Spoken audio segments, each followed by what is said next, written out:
7 times discuss చేశాను. Sir ఆయన నన్ను కన్విన్స్ చేయలేకపోయాడు. అంతకుముందు వరవరరావు గారితో మాట్లాడా. వాళ్ళిద్దరు చనిపోయినా వరవరరావు గారు అయితే బతికే ఉన్నారు కదా. అంటే ఇది మొదటి నుంచి నేను వ్యతిరేకించాను.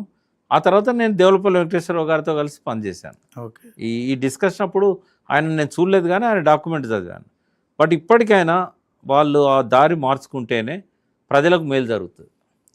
ఓవరాల్గా 42% బీసీ రిజర్వేషన్ల అంశం ఎలా ముందుకెళ్తుంది సార్? కపిలవాయి దిలీప్ కుమార్ అనే అతను కూడా పాదయాత్ర చేస్తున్నారు. అదే క్రమంలో మరి ఆర్ కృష్ణయ్య, జాజుల శ్రీనివాస్ గౌడ్ ఒక వర్గం, తర్వాత జస్టిస్ ఈశ్వరయ్య, తర్వాత చిరంజీవులు, వీళ్ళు ఒక వర్గం. అంటే బీసీల కోసం ఇన్ని వర్గాలు ఏర్పడితే దీంట్లో మొన్న జరిగిన బంద్లాగానే దీన్ని ముందుకు తీసుకెళ్లే పరిస్థితి ఉంటుందా? 42% రిజర్వేషన్లు అనే అంశం ఎలా తేలుతుంది?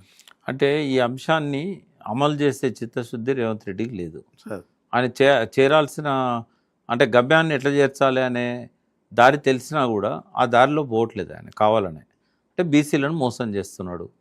ఈ కొంతమంది ఇప్పుడు మీరు చెప్పిన పేర్లలో కొంతమంది అప్పుడప్పుడు ఆయన మోసాలలో భాగమవుతారు. కానీ ఈశ్వరయ్య గారైనా చిరంజీవులు గారైనా వాళ్ళు మొదటి నుంచి ఒకటే మాట చెప్తున్నారు, ఇది రాజ్యాంగ సవరణ చేస్తే తప్ప కాదు అని చెప్పి. సరే ఇవాళ కృష్ణయ్య గారు బీజేపీలో ఉన్నాడు. ఆయన ఒకవేళ ఆయన సీరియస్గా అందరిని ఆర్గనైజ్ చేసి పార్టీలందరినీ కలుపుకపోయి మోడీ దగ్గర తీసుకుపోయి ఇది మా అవసరం మీరు సవరణ చేయండి అని అంటే అది ఒక తీరు ఉంటుంది.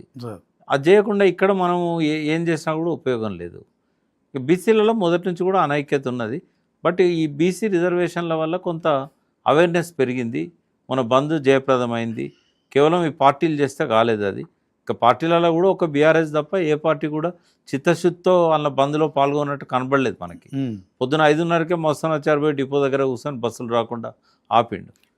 ఎక్కడ కనిపించలేదు, ఎక్కడ రేవంత్ రెడ్డి కాదు ఆ పార్టీ నాయకులు కూడా కనబడలేదు. కానీ 9-10 వరకు టీవీలలో ఎక్కడ చూసినా కూడా గులాబీ కండువాలు కనబడేసరికి ఇక మేము వెనకబడిపోతున్నామేమో అని చెప్పి 2 పార్టీలు కూడా పోయినాయి. అంటే ఎవరికి వ్యతిరేకంగా బంధకాలు ఇచ్చింది అనేది అర్థం కాలే. ఆడ ఇప్పుడు ఎవరికో ఒకరికి వ్యతిరేకంగా ఉండాలి కదా బంధకాలు. రేవంత్ రెడ్డి వల్ల ఇది మోసం జరుగుతుందని ఆర్ కృష్ణయ్య గారు కూడా మనం ఒత్తిడి తీసుకురావాలి అంటున్నాడు. ఎవరి మీద?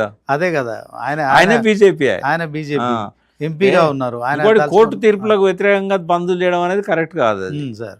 కాబట్టి ఒక సరే ఏది ఏమైనా బీసీలలో ఒక చైతన్యము సోయి పెరిగిందని చెప్పడానికి ఆ బంద్ ఒక నిదర్శనం. వాళ్ళ బంద్లో పాల్గొన్న బీసీ సోదరులందరూ కూడా అభినందనలు. ఈ ఐక్యత అనేది రాకుండా బీసీల యొక్క ప్రయోజనాలు నెరవేరవు.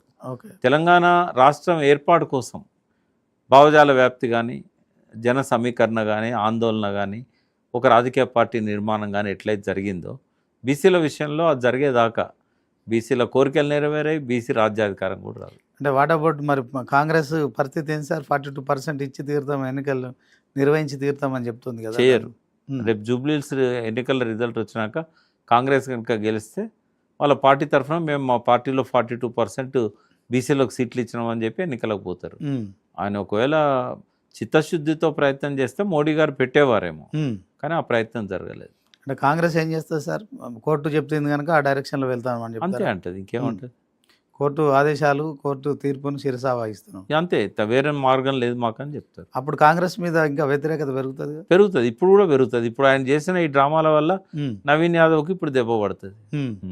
అంటే బీసీ రిజర్వేషన్ల అంశం జూబ్లీహిల్స్ కూడా తక్కుతుంది కదా. ఎందుకంటే నిజంగానే ఆయన మోడీ దగ్గర సీరియస్గా ట్రై చేసి అఖిల పక్షాన్ని తీసుకుపోయి కనీసం బీజేపీ ఎంపీలన్నా తీసుకుపోయి మోడీ దగ్గర ప్రయత్నం చేస్తుంటే నమ్మేవాళ్ళు. అప్పుడు నవీన్ యాదవ్ కొంత ప్లస్ అయ్యేది. ఇప్పుడు ఆ కోపం ఉన్నది అందరికీ. బీసీ క్యాండిడేట్కి ఇచ్చినా కూడా బీసీల కోపం ఉంది, ఈయన మోసం చేస్తున్నాడు మనల్ని. చూడాలి ఏం జరుగుద్ది అనేది. Okay sir, thank you sir. Thank you. మొత్తానికి మీ విలువైన సమయానికి